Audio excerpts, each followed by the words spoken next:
डेक्स्ट्रॉन्स, what are डेक्स्ट्रॉन्स? ये थोड़ा नया मॉलिक्यूल होगा जो आप लोगों ने पहले नहीं सुना होगा। तो व्हाट आर डेक्स्ट्रॉन्स?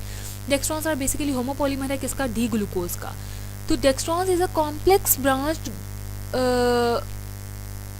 ग्लाइकन है, पॉलीसेक्राइड है। Are bacterial and yeast polysaccharides. ये क्या है? ये बेसिकली बैक्टीरियल और यीस्ट के पॉलीसेक्राइड्स है, made up of alpha 1,6 linked poly D glucose. All have alpha 1,3 branches and some also have alpha 1,2 and alpha 1,4 respectively.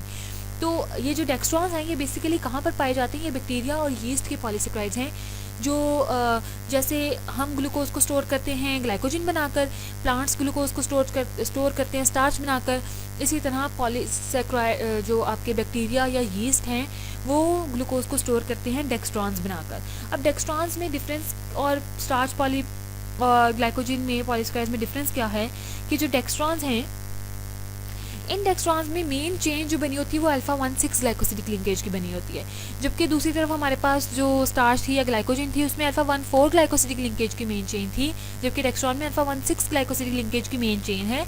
Main chain के साथ जहाँ पे भी ब्रांच आएगी वो कहाँ पर आएगी? अल्फा 1,3 पे ब्रांच आएगी। अल्फा 1,3 के साथ साथ अल्फा 1,2 पे भी ब्रांच हो सकती है, अल्फा 1,4 पे भी ब्रांच हो सकती है। 1,2 1,3 अल्फा 1,4 ये क्या मतलब है कि कार्बन एक का कार्बन नंबर 1 है, दूसरे का कार्बन नंबर 4 है, एक का कार्बन नंबर 1 है, दूसरे का कार्बन नंबर 2 है, एक का कार्बन नंबर 1 है, दूसरे का कार्बन नंबर 3 है। क्लियर? और इसके अलावा डेक्स्ट्रॉन्स पाए कहाँ पर जाते हैं?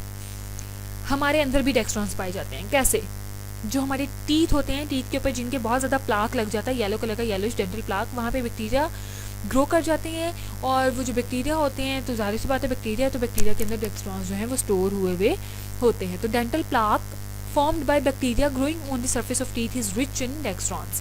Also provide a source of glucose for bacterial metabolism. ये क्या करते हैं? ग्लूकोज भी प्रोवाइड करते हैं किसके लिए? बैक्टीरिया को, बैक्टीरियल मेटाबॉलिज्म के लिए, जो बैक्टीरिया ने अपनी मेटाबॉलिज्म करनी है उसके लिए।